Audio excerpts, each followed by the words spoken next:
Well, manga fans, I'm back with another video in the fourth one shot by Eiichiro. And it's actually one you might be familiar with me because it's been thanks to. I'm talking about the one shot Monster. Or Monsters, I don't know.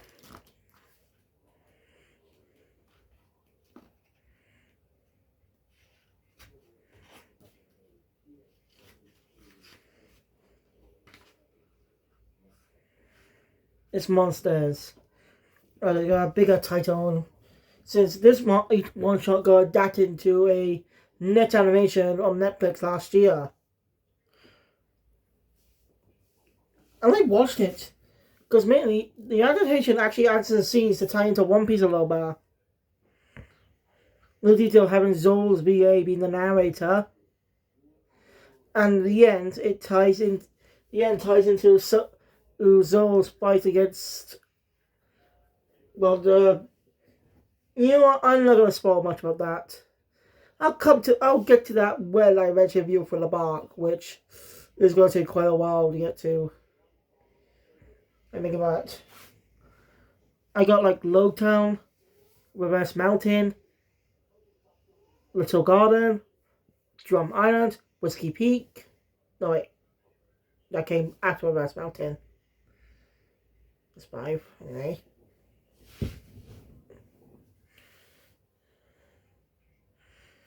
Alabasta. Oh, it's Water 7.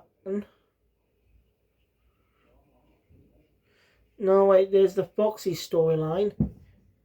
Then comes Water 7. Then Thriller Bark. I don't know if I might have that a lot. But I got like 9 arcs just to get through. I got 9 arcs to get to Thriller Bark. That's going to take me quite a bit just to get through them. So anyway, like I said, this was adapted into a net animation just last year in January 2024. You can watch it on Netflix officially. Well, it's a weird choice. I mean, two characters look completely different than he did in the manga. I am not kidding about this either. Sure, it's a very different studio. I don't mean it doesn't have that much credits to this stuff. Other than Monster, they did 3 other projects. Or 2 other, because they got a 4th one coming out sometime in the future. So, yeah, it's kind of complicated.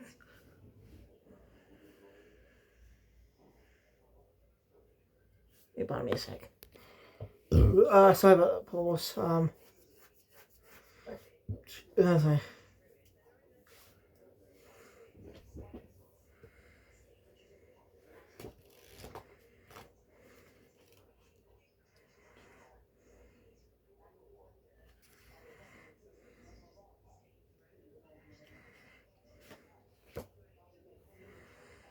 Yeah.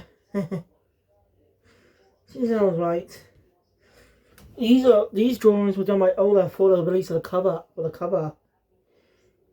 As a more up to date with its more recent art style, as you can really tell. It shows how much he's improved over the past couple of years since he started.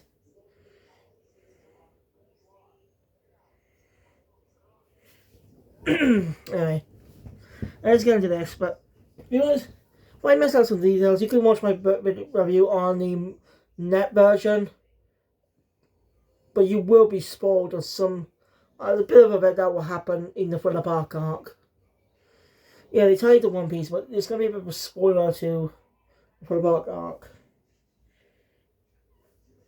More particularly has to do with Zoro in that specific one. So, I won't know if you do watch it, I will mention that. So it'll be a spoiler. That video's something years old by now. Yeah. Anyway.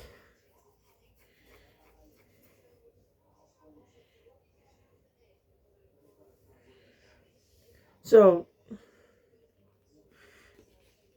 yeah, I'm telling my video. I'm gonna get the actual manga.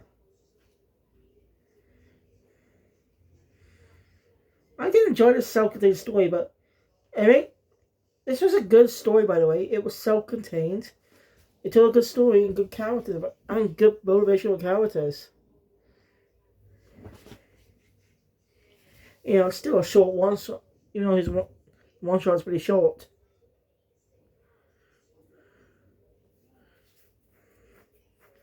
One shot is pretty short, so but it still feels self-contained. But my only problem, it leads you to want more. I want to see more stories in this timeline of this character. It makes me want to see a full series of this character. I mean, come on, Oda. At least a spin-off series of on this guy.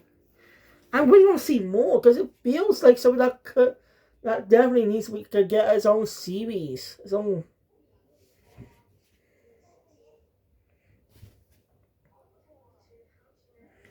But I don't know.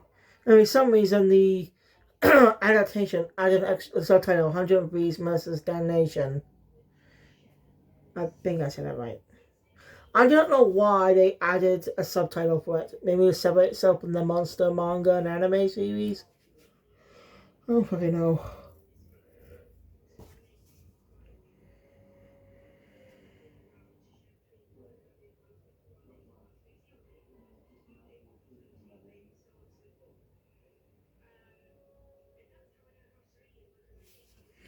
And again, narration about absolute destruction and deity code.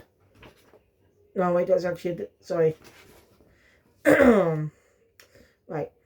We open up a narration 10 years ago. A dragon hall, which is able to summon dragons, was stolen, and the guards were all slaughtered. It remains a mystery. The pillars were never found or caught. To this day, no one knows who it is. Let's go to present day. As a man, as getting kicked out for not having any money.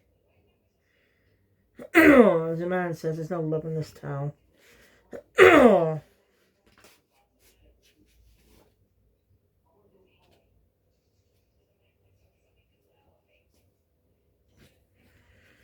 we cut to a restaurant here. Someone famous is named Shirano. And the waitress there is named Flair. She respects Shirano. Seems it's been a long time since we last saw each other. 7 years specifically.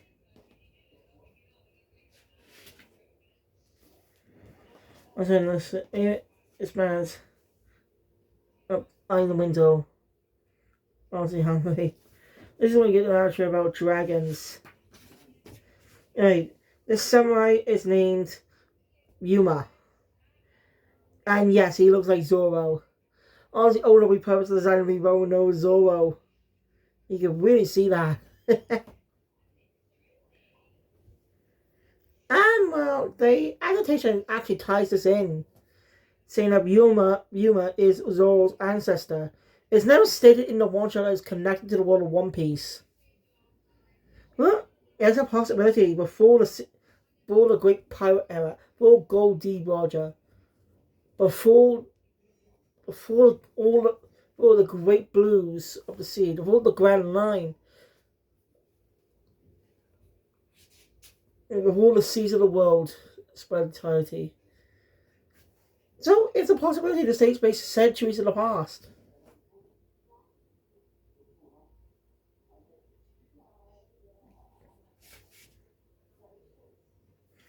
Anyway, Yuma is a good meal, and he also likes to play. That specifically. She's waiting for him. He's an honorable warrior.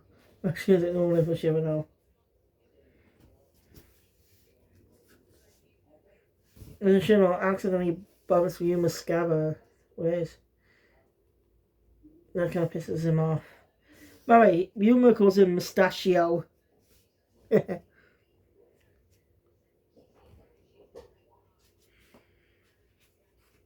Makes me know that when someone touches the swordsman's scabbard, it's to serve either or serve a challenge and a bit of dishonor. Because a true warrior will take care not to touch it.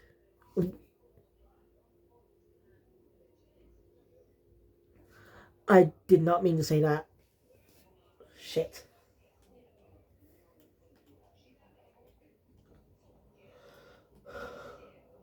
Yeah. We've already seen it, if you understand, then if you already seen the story, you know what I mean, but those who watch it last time, well,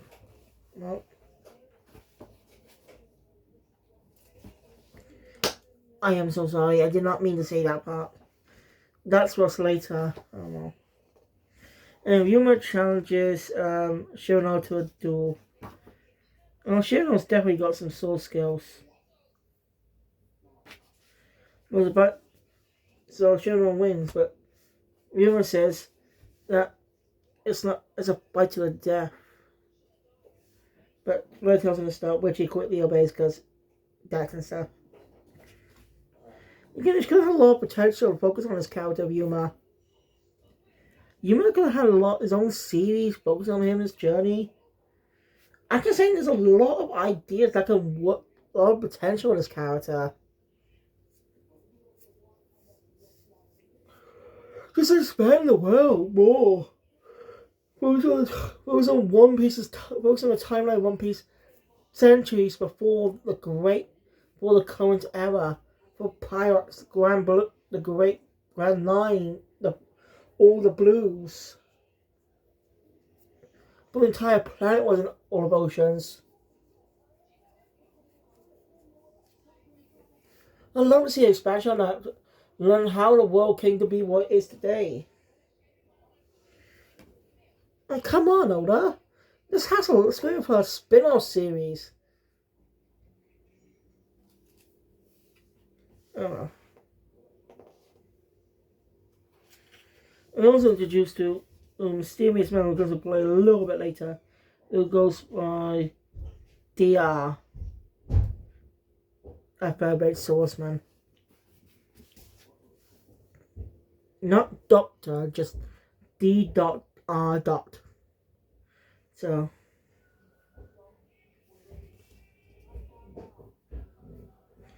And he was talking to the barkeep. No, I think the owner of the cafe. Restaurant, sorry. Ryuma's never heard Shirano.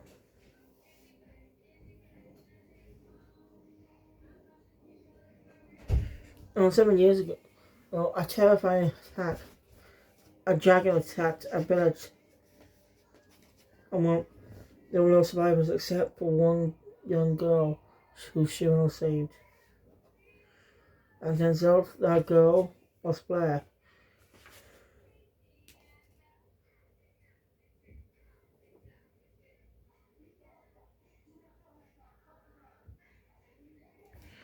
Hey, the guy says that Shirano's a moral swordsman.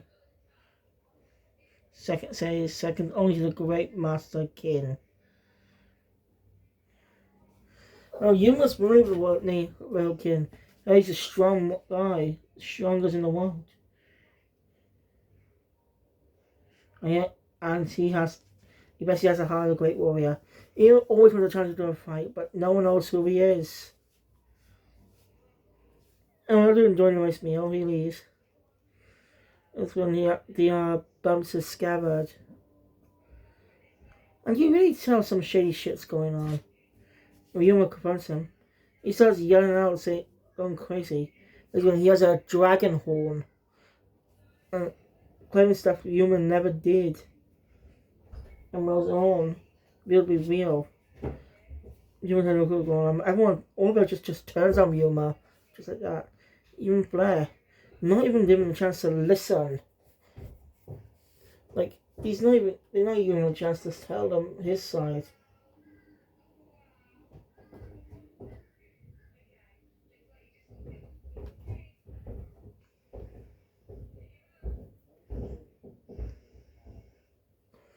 What I mean?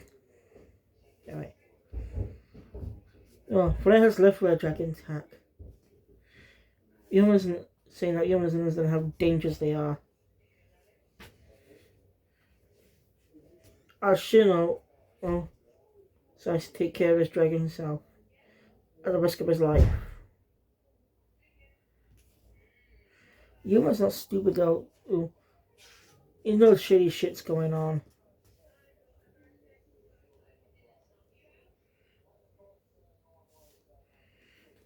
Yuma's willing to risk his life to protect this place.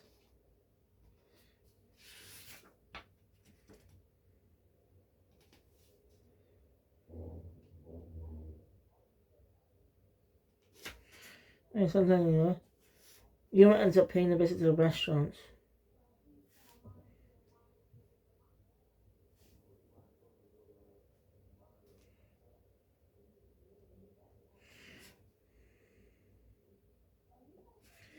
Yuma actually tells her that he knows that he's heard about her story. And the dragon's really that scary. I mean, she was young at the time, so yeah. She decides to go on up to make sure Shirano, try to make sure Shirano doesn't die. You're following after her.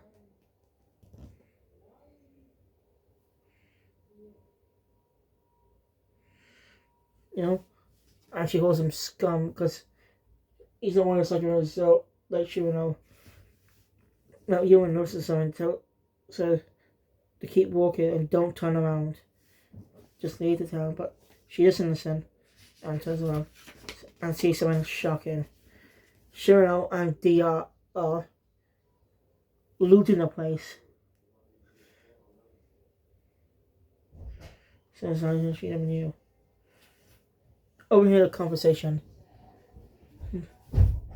It's revealed that 7 years ago they caused that dragon attack. And of course, I believe the story, it actually found Blair. Her pet father was still alive, but he killed him. All claiming to be a savior to scam these people. And he goes, I'm putting the blame on Yuma. What was a life in a stack?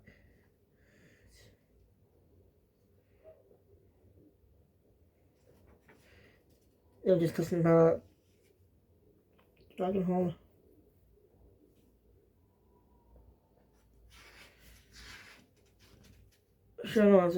Blair ends up running off into the bar. Not to the restaurant. Humans overhear her cries, which makes him mad. As he goes to the crunch those bastards, while the town just watches waiting for the dragon to attack. And that's good. Crunch those sons of bitches. It's revealed that Shino's killed his own comrades, the ones that were guarding that flute dragon horn 10 years ago. How selfish and horrible those two are. As Ryuma calls them scum. As he kills Shirano with one of these.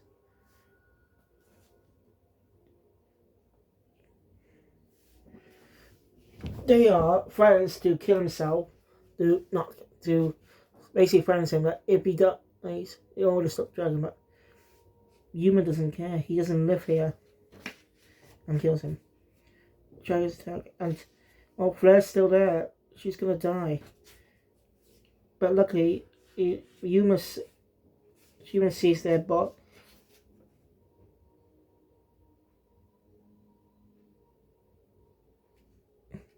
Yuma saves her and kills the dragon. Strength.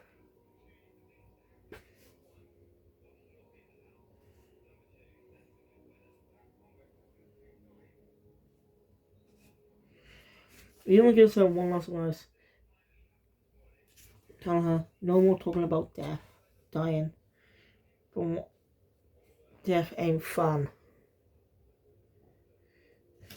And she questions that he's strong, but why has she never heard of him? He says that he doesn't do this with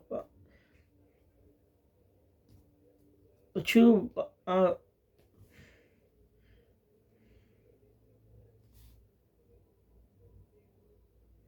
true value of a vow is in the feats you achieve or the spoils you gain. It's what you protect. But he bought twice, so she owes him.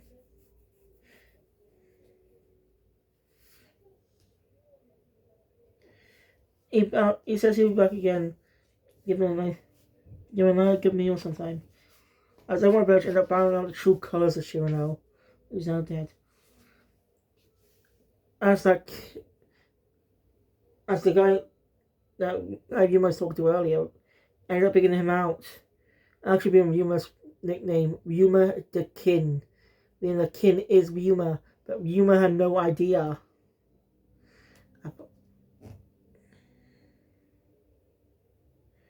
All the swordsmen in the world. He has the biggest heart of a great warrior. And that ends the story. The adaptation adds a little extra scene, which, again, as I mentioned earlier, comes from the Thriller Bark arc with the character Zoro faces in that battle, in that story.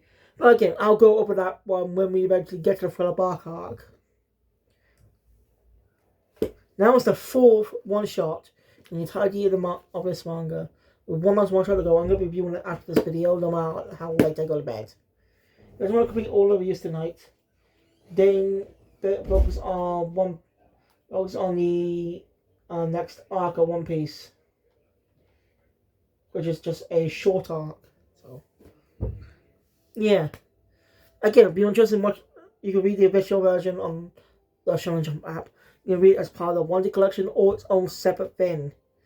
Yeah, the one should actually release its own separate thing before it's even released or even announced.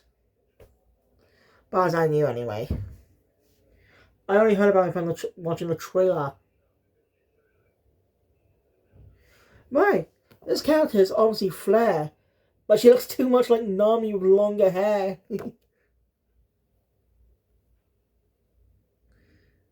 So it's quite funny. Flare looks exactly like Nami, but the adaptation doesn't make her look like that. It goes the adaptation more like, oh, there's more modern style, but I don't know why, but DR and Shirano were redesigned. I don't think it's due to the art style differences either. Oh, this art style has changed a lot. That's not what I mean. Well, just watch it and compare it to the manga, you understand. So thank you guys for watching. Enjoy my content. Please hit the thumbs up button. Want to see more? Subscribe to the channel. Like, bell. Do always good picture. I may do the next video tomorrow or after. We'll see. Thank you. I'll see you guys whenever I jump out.